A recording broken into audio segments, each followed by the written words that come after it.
Welcome to Equity Happens, Strategies of Successful Investors. This unique program features excerpts from a day-long workshop and will cover many of the important concepts and mindsets successful investors are using to profitably invest in real estate. Whether you're a seasoned investor or just getting started, you'll discover key distinctions that can position you for success. Your host for the program is professional investor and talk show host Robert Helms. Robert is a highly successful landlord, investor, and developer. He teaches real estate appraisal and practices at the college level and serves on the board of directors for several companies. Co-founder of the Advisor Financial Alliance, a real estate investor development program, Robert mentors thousands of investors through seminars, mentoring clubs, and field trips. He's the co-author of the book Equity Happens, Building Lifelong Wealth with Real Estate, and the host of the Real Estate Guys radio program. Now, here's Robert to show you why real estate is a great investment vehicle.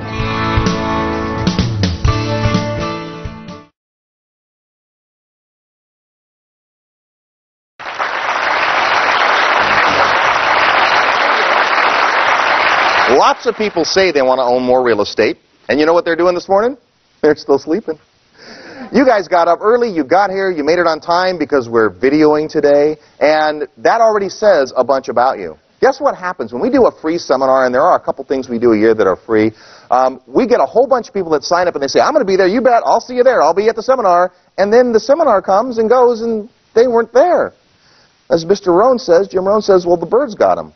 Right? We don't know why that is. As soon as we put a price tag on the seminar and you had to write a check or use your credit card, you become a lot more likely to be here. And guess what? Today, almost everybody's shown up. Now, are a few people going to be late? Well, yeah, that always happens. A few people are going to be late because life happens, but a lot of stuff happens as you learn today. But I'd like to congratulate you for being here, and I have a question for you. Here's the question. How many of you came today because you want to learn more about real estate?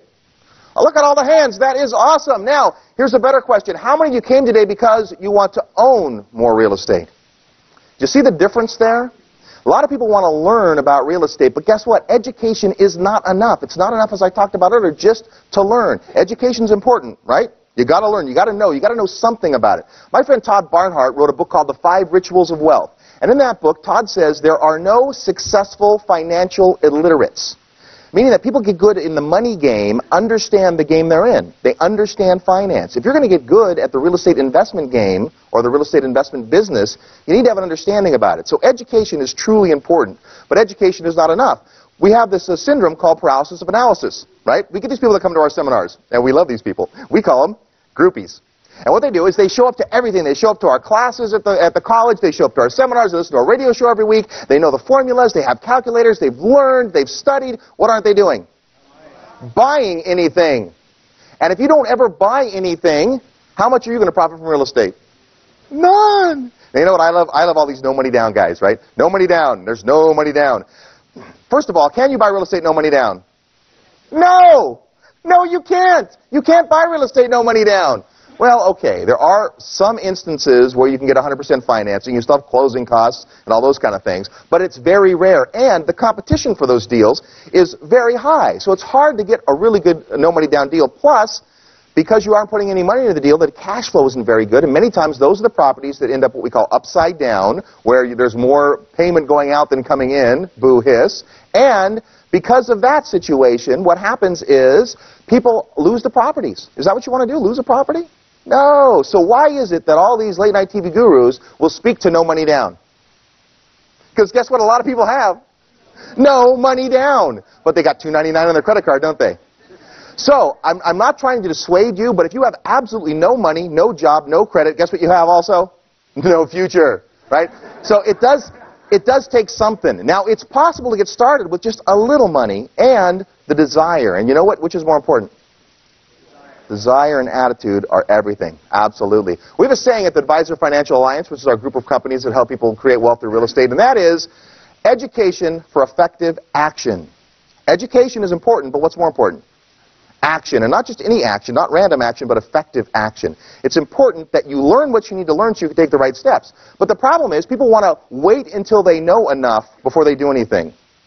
Now, I don't want you to just take action right away like crazy. We had someone come in our office in one of our consultations. This is great. We do these consultations with people, and most of what we do, of course, we teach in groups. But at some point, we need to sit down with you and decide where it is that you're going. And we sat down with this couple, and they said, well, we're ready to go. In fact, we want a good deal, and we'll get one. If you can get us a good deal today, I will write a check. Who's looking for a good deal? Who's looking for a good deal? You guys all want good deals, right? That kind of goes without saying. Well, we had to kind of slow them down a little bit, say, whoa, back the horse up. Listen, you can't just write a check until you understand what real estate's trying to do for you, and that's a pretty important concept. All right, here's another question for you. Are you a consumer or are you an investor? And do you know the difference? See, most people that I see start in real estate investing are consumers who are suffering from an investorial seizure.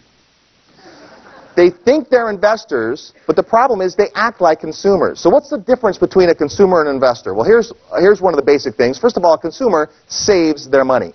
They save, they hold on to what they have, and they don't want to let go of it. My hard-earned money. They put it in the mattress, they put it in the piggy bank, they save it, and they're very concerned about losing their money. An investor, on the other hand, invests their money. They don't save it and hoard it. They put it out there into the world so it can do some work. And if you put it out there in the world so it can do some work, it will come back, hopefully with friends.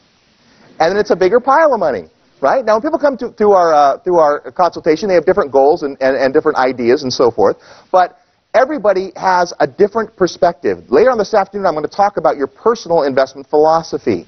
And what you want real estate to accomplish for you is probably very different from what the person next to you wants, even if that person is married to you or related to you, right? Sometimes we have to talk about those things. It's amazing how many husbands and wives come to the consultation process and they think they're on the same page, and so we start asking some of these questions. And we find out that they're not really on the same page, that it takes a little talking through to get that, right? And I've got the, and I'm not married, but just a little word of advice from watching a lot of couples come through consultation. Life is short, do it her way. All right, so consumers think everything costs too much money. Do you know how much it costs to park at the airport? It's amazing how much they can charge for food and soft drinks. And here's my favorite, bottled water at the airport. Bottles of water at the airport are like $3.50, right? That's a lot of money for water. But when someone says something's expensive, that's expensive, here's what I want you to always say, either in your mind or out loud, either depending on the situation. When someone says that's expensive, or you find yourself saying, that's expensive, I want you to say this. Compared to what? Bottled water at $3.50 is expensive compared to dying of thirst, right? So I'm staying at a hotel in New York City and I want to get my suit pressed, and I go downstairs to talk to the concierge about getting my suit pressed. They say, Mr. Helms would be happy to handle that for you. It'll be $22.50. And I went, $22.50? I don't want to buy another suit. I just want to have this one clean. I go, do you know that my dry cleaner charges $7? And they said, yes, Mr. Helms. And how much would it cost for you to get there? Today you're going to hear from one of the guys that is on our real estate show quite a bit, and also is our attorney, Jeff Lehrman. He's going to talk about how to form entities. And Russ Gray, who you'll meet today, and Charlie Kraftler and I went to see Jeff Lehrman at a seminar he was giving, and it was 10 minutes before it was time for him to start, and we pulled into the parking garage next door to the hotel, and Russ had driven that day, and he used to have this big old Suburban, right, this big old fancy car, because we like to carry around a lot of stuff, right, and he pulls into the thing, and the guy wants $35 to park the car for an hour and a half. And we're like, $35? And all of a sudden, we all break into consumer mindset, right? Well, I know, we'll go around the street, we'll see if we can find a parking space, or maybe we can find a cheaper garage. And I'm going, you guys, the seminar starts in 10 minutes. Which is more important, us saving $5 or $10 in parking, or us being there before Jeff's seminar starts, getting a chance to say hello, meeting some of the people, and being relaxed in our seats when it starts? So, $35 was expensive, but compared to what? Consumers focus on the price. And what consumers do with their money, by the way, is they buy depreciating liabilities, things that go down in value over time, like big screen TVs and jet skis and those kind of things that seem fun but add no value to your life. What do investors spend their money on? Assets, appreciating assets. We hope things that go up in value. So it's a difference. Now, if you get involved with our Foundations program, which is how you get in our mentoring clubs, you'll get to understand very clearly the difference between consumer and investor mentality. But I just wanted to touch on that a little bit. So let's talk about real estate. We're kind of positive about real estate. I don't know where you're at. Some of you already own income property. In fact, if you already own a property other than the house you live in, raise your hand. Look at all the people that are already profiting from real estate. Give them a hand. That's great. Now, how many of you own the home you live in but no other property? All right, you're building the American dream, and that's a great way. In the Bay Area here, where you guys are at, what happens? Properties go up quite a bit. We see people come to the consultation. Guess where the majority of their net worth and wealth is? In their house. And they think it's what we call hard-earned equity. What is equity? I'll give you the definition a little bit, but equity is the difference between what the property is worth and what you owe on it. So it's the part that is yours, right? And people think, I got my hard-earned equity. In fact, we did a flyer once for a seminar saying, come put your hard-earned equity to work. How hard did you work to earn your equity? You lived in the house. That's all you did. You lived in the house, and the house would have been value. And in the Bay Area, that happens, right? Not everywhere. Houses don't always go up in value, do they? Okay, but here's what real estate can provide. Real estate can provide long-term profit, right? Mark Twain said, don't wait to buy real estate and wait. Time is your friend. In fact, time will heal almost any wounds when it comes to real estate. If you've made a mistake, if something didn't turn out right, there's a good chance that if you wait long enough, it'll take care of itself. And it's a great long-term investment. My dad, we call him the godfather of real estate. He's forgotten more about real estate than most of us will know. You'll get to meet Bob later on today. But Bob has lots of properties. He has this one property I'd like to talk about. It's in downtown San Jose. And Bob's reached a point in his life where he can have a property like this. This property is a 104-year-old Victorian. Now, I like Victorians. I think they're kind of neat. What's the problem with Victorians? Maintenance, a little expensive to maintain. But you know what? If you're Bob, you can afford it. So you have a nice property. And he's got this property, and every month it has positive cash flow of about $4,000. Meaning after he pays the mortgages and the insurance and the expenses and the taxes and all that stuff, he has $4,000 left at the end of the month. So every month, $4,000, $4,000, $4,000, $4,000. My sister and I and my dad go to Hawaii, and Dad is Mr. $100 bill. Right? He's like paying for all kinds of dinners and stuff. We're like, dude, what's with the cash? He goes, well, you know, the rent. The rent. You know, he's got all this money coming in. So my question to you is, how many of those properties would you like to have? 5? 10? Would you be happy with 20? 100, someone says? Here's my favorite answer. All of them. Right? Because at a certain point, you want to have property that is generating cash, whether you're doing anything about it or not. So there are long-term profits to be made in real estate. That's a great story. Now, is that the best way to optimize that property of Bob's? Probably not. Russ Gray is going to talk about optimization later on, and I'm going to give you an example of another one of Bob's properties that maybe isn't such a happy story. You'll think it's a happy story when I first tell it, but when I dissect it a little bit, you'll see where it can go with that. But the whole concept behind the buy and hold strategy is that over time, rents go up, you pay down the loan, and the property becomes more valuable. Is that a valid strategy in real estate? Absolutely. Here's the problem with that. It's slow and boring.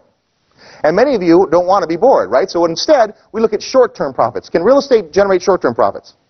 Sure, lots of ways. So what we do in our foundations program and our mentoring clubs is we do case studies of properties. So wouldn't it be interesting to see what someone paid for a property, look at the pictures of what it looked like before, then look at what they spent to put into the property and pictures of it during construction, and then once it's done, what they sold it for. Would that be good information?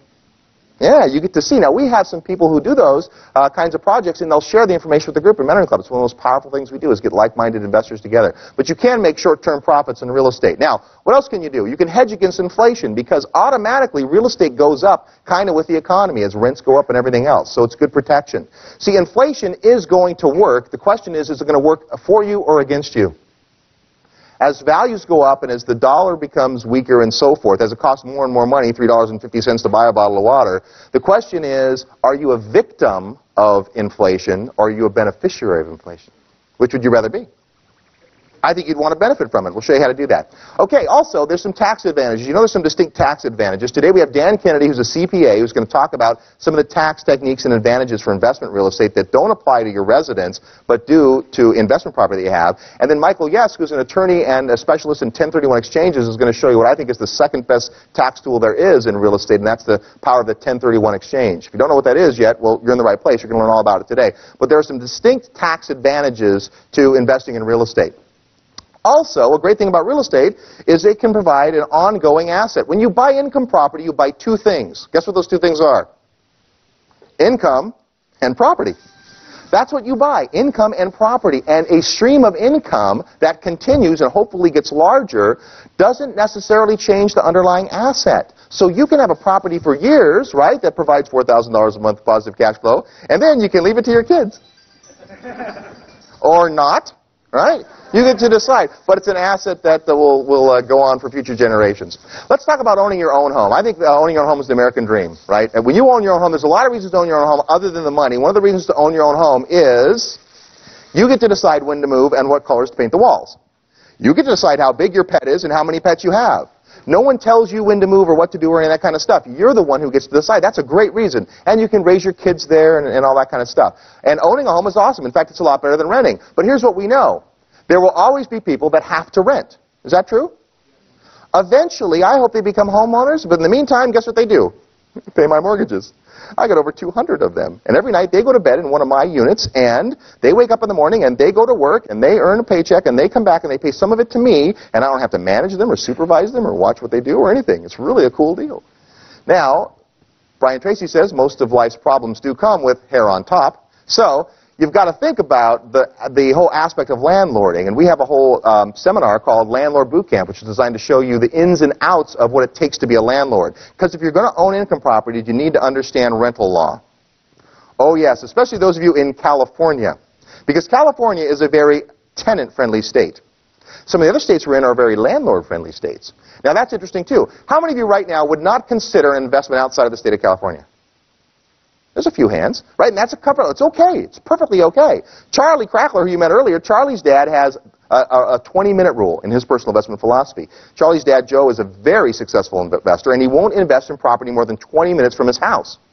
Well, guess what? Because he lives in Los Altos Hills, there's a lot of nice property 20 minutes from his house. But what's the problem for most of us trying to buy property 20 minutes from Charlie's dad's house? It's expensive, right?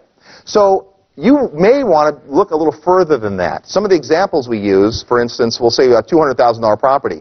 And instantly, you people in the Bay Area go, well, where can you buy for $200,000? What is that, a mobile home? Right? But in some areas of the country, that's like a really, really nice house. We're going to show you some case studies today from some other areas. And you'll get to see. But if you're not comfortable going to another area, then don't. 2 years ago, I did not personally own a single property outside of the state of California. Today, without selling hardly any of my California property, I own far more property outside of the state of California than in, because my philosophy is this: live where you want to live and invest where the numbers make sense. Live where you want to live and invest where the numbers make sense. Is owning better than renting? I think owning is always better than renting, and so we want to encourage people in home ownership. Most of the wealth in America is either made or held in real estate.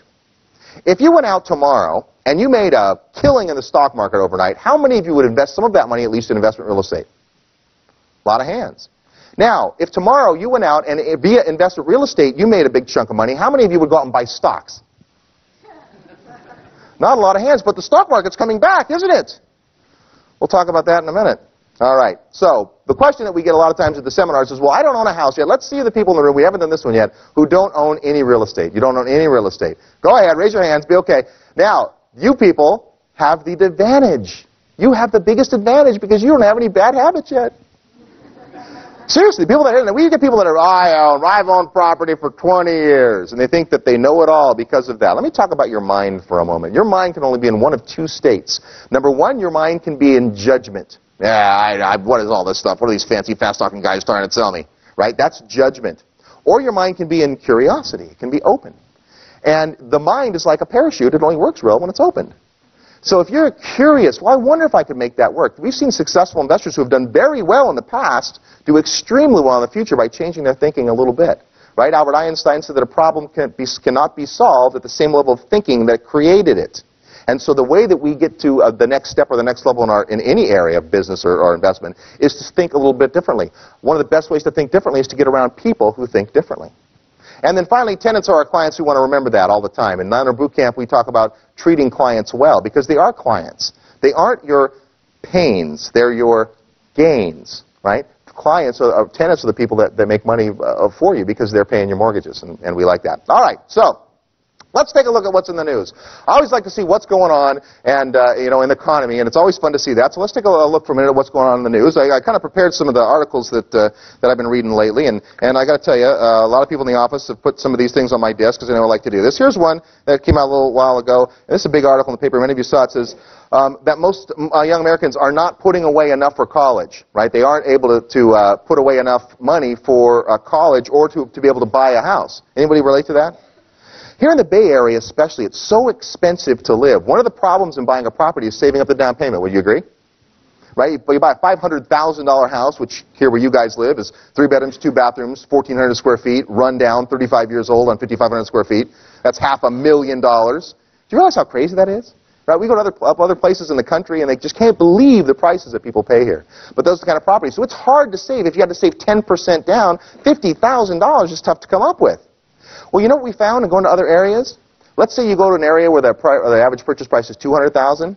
It is just as hard for those people to save $20,000 as it is for you to save $50,000. It really is. People tend to think that in their area everything's different, but it's not true. It's just all relative. So there's an interesting article. Here's one that came out, and this is, let's see, when is this? This is, today's paper. Couldn't find anything more current, sorry. Jobs report, Intel forecast sends stocks lower. Stocks are down again. The stock market is very interesting. We like to beat up the stock market because it's so easy. I'm fortunate, personally, I do have a small fortune in the stock market because I used to have a big fortune in the stock market. But we're in the walking wounded here in Silicon Valley, right? But interesting, this is an article that came out about a month and a half ago. Check this out. Insider selling of stocks rings warning bells.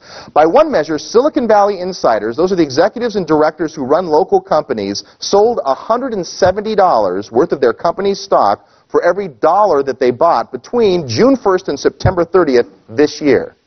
So between June 1st and September 30th, the people that run the Bay Area companies, and should they have a little idea and insight into where it's headed? They sold $170 of their stock for every dollar they bought. Does that scare anybody? It's like, come on, you guys, the market's going up. Yeah, it's going up. Yeah, it's going up. Quick, sell, sell, sell. Right? And who gets stuck? We all get stuck. And here's the scary part. It's happened over and over and over again. And we still like little sheep to be slaughtered. Walk up and invest. Right? I mean, I bought Cisco when it was 65. And it'll come back in 300 years. Right? So people that, I love this one. I'm waiting for my stock to come back up.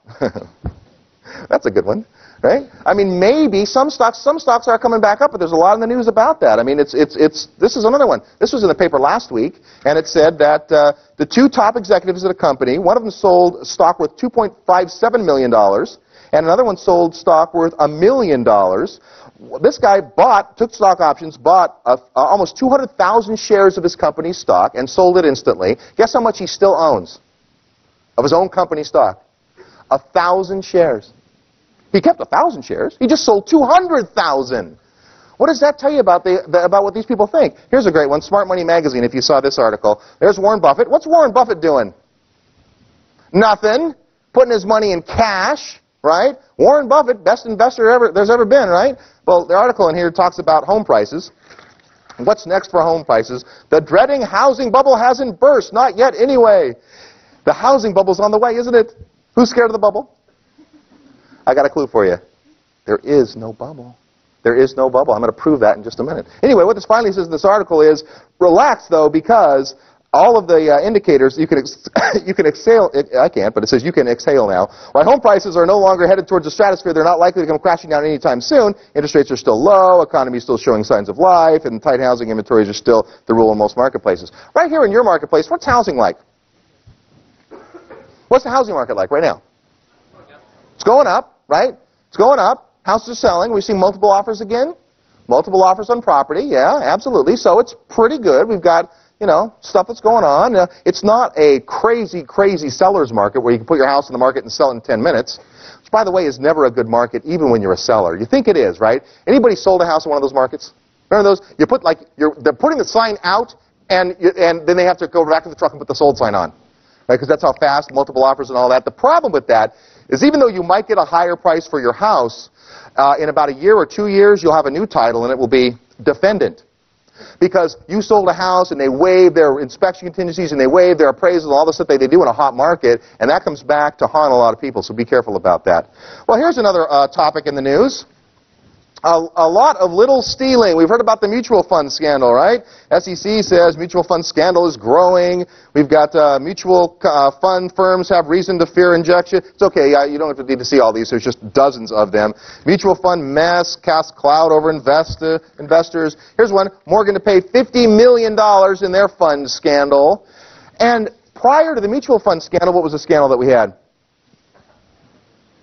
Remember the accounting scandal? Remember that one? Right? People were worried about irregularities in accounting. Do Americans have the confidence in companies they once did? No, they don't. And nobody cares more about your future than who? Than you. And so what in the past we've been able to do is just hand over our retirement accounts and our investment portfolios to somebody. We can't do that anymore. We need to be in charge. What else is going on? Well, let's talk about real estate. I always like to talk about that. The Bay Area office market is suffering. It's Santa Clara County, likely the worst in the nation. Here's that's office space, right? You know, you see a lot of these see-through buildings and stuff, right? You're driving down 101 and there's that Excited Home building. What a great building that is, right? It just happens to be empty. I'm thinking, that could be a really nice building. It's beautiful. There's lots of square footage in it, right? I'd like to buy that building, as long as I had a tenant for it. Bay Area apartment rents flat in third quarter. How many of you own rental property right here in the Bay Area? How are your rents? Sorry to bring it up. We've had to lower our rents a little bit.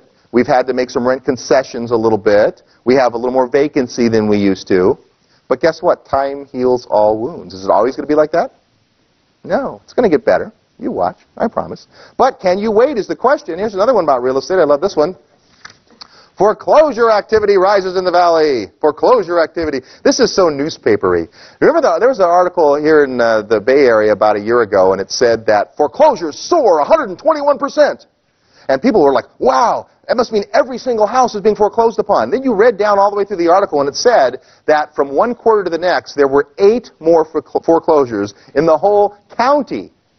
So the media blows everything out of proportion. In fact, the media is always reporting the negative side. Most newspapers run 6 negative stories about real estate for every 1 positive story, even in great markets. But you know, you have to be careful what's in the paper. This is an article I know is important because it came out 3 days ago, and everybody in my office put it on my desk. I got 3 copies of these. Santa Clara County poised for multi-housing family home boom. So there's the one positive, right? All these negative articles. Finally, one comes out that's positive, and it says, yes, we're going to have room for multifamily housing, which could be good, right? And maybe not. But generally what they're talking about there, when they talk about multifamily housing, are those big apartment complexes that you see going in. Can you and I own those big apartment complexes? Not really. I mean, I haven't checked your financial statement on the way in, but personally, I have a little trouble with 1,000 units at once, right? It's one of my goals. I want to have 1,000 units in my personal repertoire, but I'm a ways away. Got a lot of goals. Got a lot of funny goals. Here's one of my goals. Ron and I have a goal to personally be in debt $100 million by the end of next year. Who thinks we're out of our mind? Well, you haven't learned enough yet if you think so. Because debt is what controls real estate. The more real estate you control when it goes up in value, the more money you make. And you're going to be convinced of that by the time we're done today. And then finally, I'll end with this one, just as a little, an article for you landlords. $6 million awarded against a landlord because a 9-year-old boy was badly burned when he was trying to warm his hands over the stove because the heater didn't work. Should the landlord have some responsibility in that case? Yeah, probably so. Should the landlord have $6 million worth of responsibility in that case? I don't know. Folks, it's tough to be a landlord. It is. It's hard today, and it's getting harder. I'm not trying to discourage you from it. In fact, quite the opposite. I just think that if you're going to be a landlord, what you want to be is an educated landlord, and you want to understand the game you're in and play by the rules. At Landlord Boot Camp, we teach people how to be ethical landlords, because you know what? It's easier. It's easier to do the right thing most of the time and to run property like it's supposed to. Much easier way to go. All right, so I like to see what's going on in the news. Especially like this one. Lots of stuff, right? We always want to be going and understanding what's in the news, but understand that newspapers have an agenda. When you see a headline that says, foreclosures up 121%, why did they put that headline in the newspaper? Because they want to sell newspapers. Do they care about how many houses are foreclosing on? They don't care. They want to sell you newspapers. When you're walking by and you see the stands, you go, oh, I want to buy that one. That's what their job is, and they do that through alarming you. You need to be careful about what you read. Now, you can believe everything you hear on the radio. That's all good. But you got to be careful about what you read. All right, so let's talk about real estate. How does it compare to other things? We look at all the other things that you could invest your money in, stocks and mutual funds and bonds, and we've kind of spent a little time on that. But you want to look at a couple of instances. Robert Kiyosaki in Rich Dad, Poor Dad. Who's read Rich Dad, Poor Dad? Great. Look at all the hands. I love that. It's like 80% of the people have read that book. Do you think 80% of people in America have read that book? Or do you think the kind of people who read that book and have their thinking changed come to seminars like this? Pretty cool. So in that book, he says that you should invest, maybe it's not in that book, but Robert Kiyosaki does say that you should invest in things that, number one, banks will give you the money to buy, and number two, you can get insurance on. If a bank will give you the majority of the money, 80% of the money, to buy the asset, and you can get insurance on it, then it makes good investment. So ask yourself, how many of these things will the bank give you money to invest, the lion's share of the money, in fact, and let you have insurance on? Unless it's already insurance. So why is real estate best? Let's talk about the reasons I think real estate is best. There's a whole bunch of them. Today you'll learn about the 4 ways that we make money in residential income property. But the first one, and the big one, is appreciation. Here's what happens to real estate. Properties go up over time. They become more and more and more and more valuable. And we've seen this happen. Now, how much do you think, on average, in the United States, how much do properties increase in value every year? 6%? 5%? 5 here? For years, I've been saying, 5 or 6%. Well, that was good enough for me, but it wasn't good enough for Russell's spreadsheet Gray. So Russ went back and researched this and figured out that from 1968 to 2000, the average increase in value was 6.19%. So 6.19% is the average. Well, that seems about right. But wait a minute. What does the stock market increase on average? Don't count the last couple of years, but on average, what does it go up? 11 to 12 to 15%. It goes up more. Well, Dolph DeRoos in his book Real Estate Riches said you can't really compare, because when we're talking about the stock market's performance in the last 60 years or whatever, they talk about like the S&P 500, which are the top 500 stocks. If we gauged real estate by the top 500 properties, how's it going to do? Much better than the stock market, but we don't get to do that. We get to do it as a whole. And as a whole, real estate goes up 6%. So isn't stocks a better investment? Well, no, because we got a lot of cool stuff that goes on. In fact, one of the great things about appreciation is that as time goes on, you have more and more and more of the property that belongs to you. That's what we call equity. And the truth, and one of the great truths in America, one of the best things you're going to hear today is that equity happens. Equity happens. As time goes on, that is what happens. You get more and more equity in your property. The only question is, will it happen to you? If you don't have any property, it won't. What is equity? Equity is the difference between the market value of a property and the loans against it. So I bought the property for $250,000. I put down $50,000, and I get a loan for $200,000. If the property goes up to $300,000, I have another $50,000 in equity. If it goes up to $350,000, now I have $100,000 in equity. $100,000 in equity. Now, your initial equity deposit or down payment, that counts as equity too, but you've already put that money in. But that's what equity is, and so equity will continue to happen, and I think you'll be convinced of that after today. So appreciation is one of the great things about real estate. It goes up. Does all houses appreciate? No! I was driving through Topeka, Kansas one night, and there's a billboard on the side of the road that says, "Are you tired of looking at 3-bedroom homes in the 50s? And I thought, yeah, exhausted of that. And they had as a new housing development, and they started at like $47,900 was their starting price. And I actually went to, not this development, but another development where the house is real nice in Topeka, and it was in the April, May kind of time frame. A little hot, but it was nice, Anyone from Topeka? I beat up Topeka a lot, only because it's fun too, and it's not the end of the world, but you can see it from there.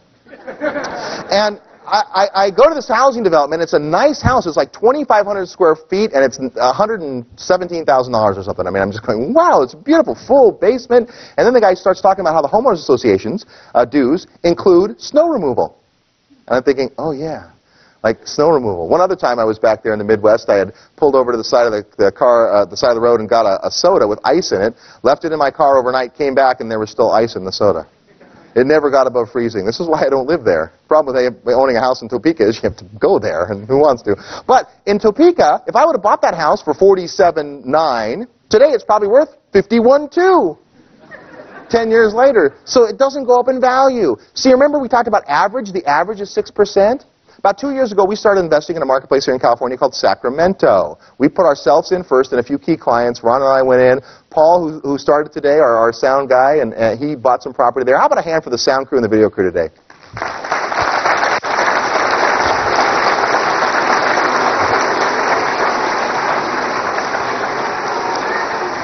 All right, well, they're not that good, but they're talented.